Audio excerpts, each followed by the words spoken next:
Bonjour, alors dans cette vidéo, on va voir comment on va pouvoir cultiver le bon mindset et tout ça à partir d'une anecdote qui est racontée dans son bouquin par Donald Trump.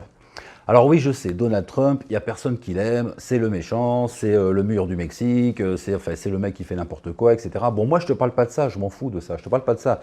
Je te parle du Donald Trump entrepreneur qui écrit des livres de mindset pour le business, et là c'est un peu plus intéressant.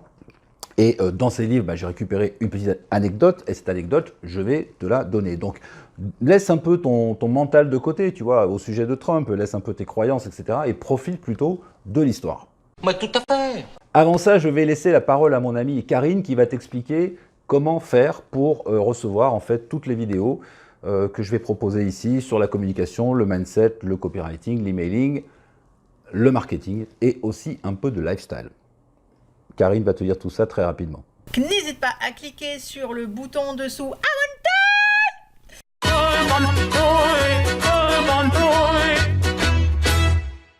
Alors voilà l'anecdote donc de Trump qui nous dit en fait que son père, alors tu vois c'est Trump qui raconte que son père avait l'habitude de raconter l'histoire suivante. Je lis ici parce que l'histoire j'ai noté sur mon ordinateur ici sur mon écran. Alors il y a un gars qui était vraiment fan de soda, tu vois, de limonade. Et il décide un jour de lancer sa marque. Parce que, bon voilà, il se dit, je suis tellement fan de soda que je vais carrément en inventer un, je vais faire une usine et je vais vendre du soda. Et il appelle ça 3 Up, c'est-à-dire 3 Up, tu vois. Et puis ça n'a pas marché. Alors, il change la formule parce qu'il se dit peut-être que je vais rajouter un peu plus de sucre ou un peu moins de ceci ou un peu plus de cela, etc. Et puis il appelle 4 Up. 4 Up. Et ça a été un échec. Tu te doutes un peu où je veux en venir, hein, si tu connais le truc. Donc évidemment, il recommence, il retrouve des fonds, il remonte un peu sa formule, machin, voilà, tout ça, il refait un nouveau soda et il appelle 5 Up. 5 Up. Et puis ça ne marche pas. Et enfin, il décide de faire un dernier essai parce que là, vraiment, il n'a plus d'argent, tu vois. Donc, il modifie sa formule, il va voir peut-être un pharmacien, je ne sais pas, on n'a pas tous les détails de l'histoire, tu vois, mais bon, tu sais, à l'époque, c'était de la chimie, donc ça se faisait en pharmacie, tout ça. Donc, ils remettent en place une nouvelle formule de soda, de limonade, et puis là, il trouve que c'est vraiment super, et il appelle 6 Up. Et puis, malheureusement, bon, il en vend un peu, ça commence à tourner gentiment, mais il a tellement dépensé d'argent, et puis voilà, c'est pas un grand succès commercial, donc il laisse tomber. Et à ce moment-là, il y a un gars, bien entendu, tu vois où on va en venir, il y a un gars qui arrive et qui lui dit, ouais, finalement, c'était pas mal ton idée, etc., on va recommencer, maintenant c'est moi qui mets l'argent, donc c'est moi qui rachète en fait ton brevet en quelque sorte, et qui va lancer le truc, et le gars change la formule, il appelle ça 7 Up. Et 7 Up, tu connais très bien, ça a été un succès mondial. Donc tu vois, c'est quoi l'histoire? C'est qu'en fait, c'est vrai qu'on ne peut pas savoir où on en est par rapport au succès. On est peut-être des fois très proche du succès et on ne s'en rend pas compte. Peut-être qu'il faut faire l'effort de plus. Et ça, c'est une recommandation que tu retrouves chez mon mentor, André Muller, qui te dit, dans un chapitre de son bouquin, il dit « Faites l'effort supplémentaire ». C'est-à-dire que des fois, on a vraiment beaucoup travaillé, on a beaucoup investi, on a beaucoup mis d'énergie, de temps, etc. et ça marche pas, ou alors ça marche pas comme on veut. Donc on se décourage, c'est bien normal, ou bien même c'est carrément la vie qui fait que tu es obligé presque d'abandonner, tu n'as plus d'argent, enfin tu vois, voilà, donc tu es quasiment au bord du truc, tu laisses tomber.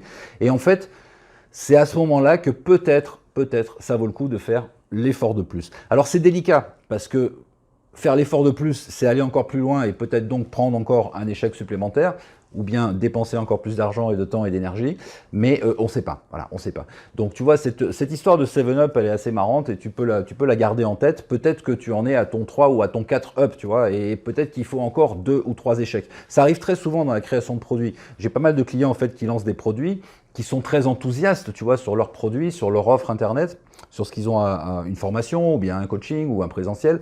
Et puis ils lancent, et finalement, c'est une déception, ça ne marche pas, ou alors ça ne marche pas exactement comme ils l'auraient souhaité, il n'y a pas assez de ventes, il n'y en a pas autant que prévu.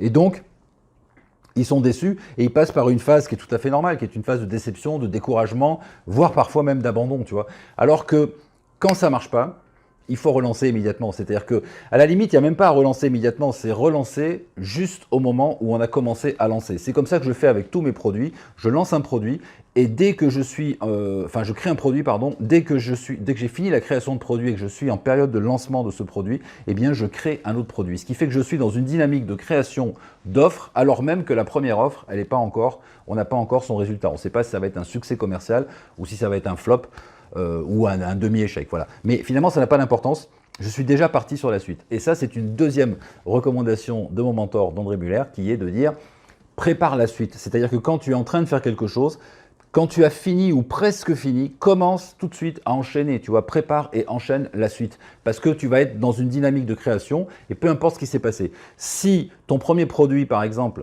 c'est un fiasco, ça n'a pas marché, ça va te plomber. Mais ça n'a pas joué, tu vois, sur le processus de création parce que tu l'as déjà enclenché. Si par contre, tu lances ton produit et que tu attends le résultat et que le résultat est mauvais, là, ça va être très très compliqué pour toi d'aller chercher la force, le courage, l'énergie de faire un autre produit. Ouais, c'est pas faux. Voilà, je te laisse réfléchir à la question. Tu vois, c'est intéressant, on peut tirer parti de tout, y compris de Donald Trump, tu vois, donc il n'y a pas de problème. Je te laisse réfléchir à tout ça et j'ai un truc pour toi.